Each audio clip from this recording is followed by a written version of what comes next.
the former CEO of Credit Suisse, who is from Cote d'Ivoire, told a group of American investors the following, and I'm paraphrasing. If you want to multiply your money by 100, invest in Silicon Valley. But if you want to multiply your money by 1,000, invest in Africa. So I took my savings and I've invested in a farm in my home country of Burkina Faso. And I'm starting this channel to share my experience of investing in my home country while I'm still living and working abroad.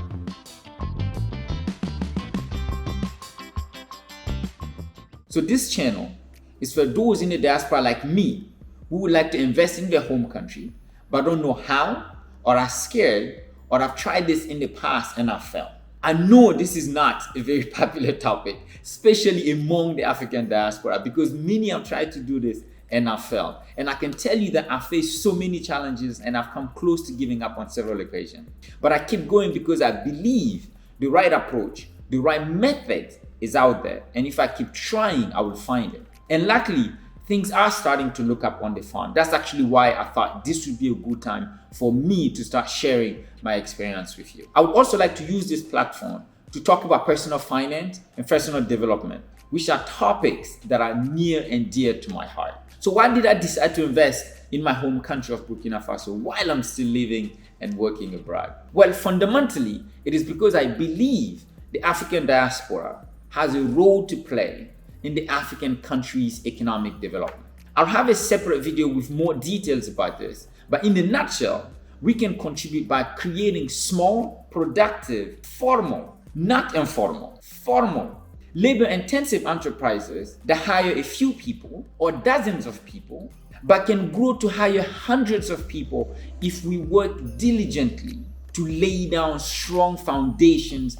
and allow them to expand. But why is that important in the first place? Well, that's important because we have fast-growing populations across the continent, but our economies are not growing fast enough to create the jobs necessary to absorb that excess labor. And those economies that are growing fast tend to be dependent on extractive and natural resources that are not transformed on the continent to create those labor-intensive jobs that are really needed to reduce poverty. And complicating things is the fact that the current structure of the global economy is such that new manufacturing firms, new industrial firms popping up in developing countries and in African countries tend to be as capital intensive as those in developed and industrial countries, meaning that they do not hire that many people. And sadly, we have a political elite that is not very entrepreneurial. On the other hand, you have many in the diaspora with savings or the opportunity to save who are parking those savings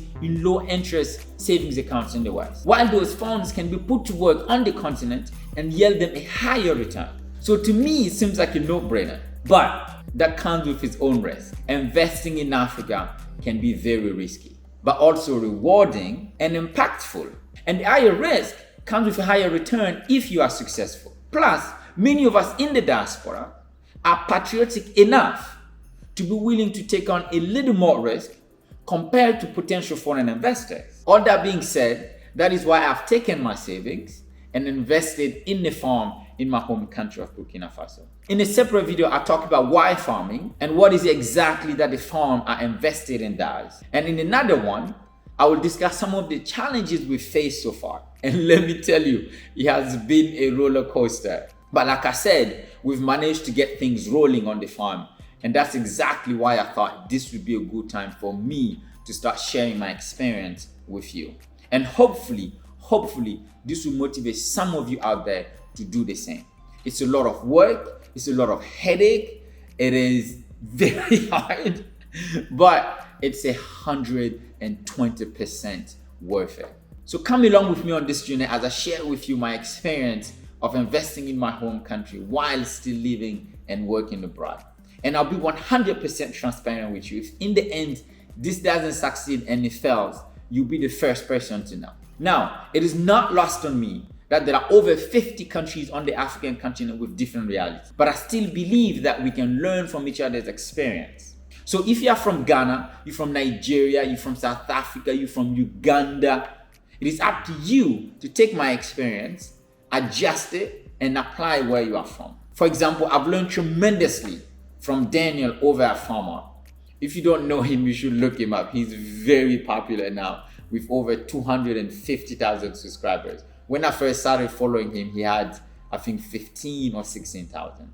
And he is so passionate about farming that he quit his job as a medical doctor to become a full-time poultry farmer. And he has generously shared his experience with us on YouTube. So in a way, this is my way of paying it forward by also sharing my experience. Now, and this is important, I am not here to tell anybody in the diaspora to go home. I'm not here to tell anybody to quit their job, because many of us in the diaspora have amazing jobs that we love and would like to continue to be doing, but also think a lot about where we are from and how we can contribute. So I think investing in our home countries can help us to fill that void that we feel, because deep down inside we feel like we ran away. That survivor's guilt. I think investing in our home countries can help us to stem it a little bit. And I can tell you from personal experience that investing in my home country of Burkina Faso has been therapeutic to me. It's been satisfying to know that I have offered employment to people that would otherwise not be employed. And I know it will be even more satisfying when I start to see the life change because of it. So welcome to this channel. Come along with me on my journey. Don't forget to subscribe and to smash that like button for the algorithm. And also don't forget to click that notification button so you don't miss any new videos from me. Thank you, so long, and see you in the next video.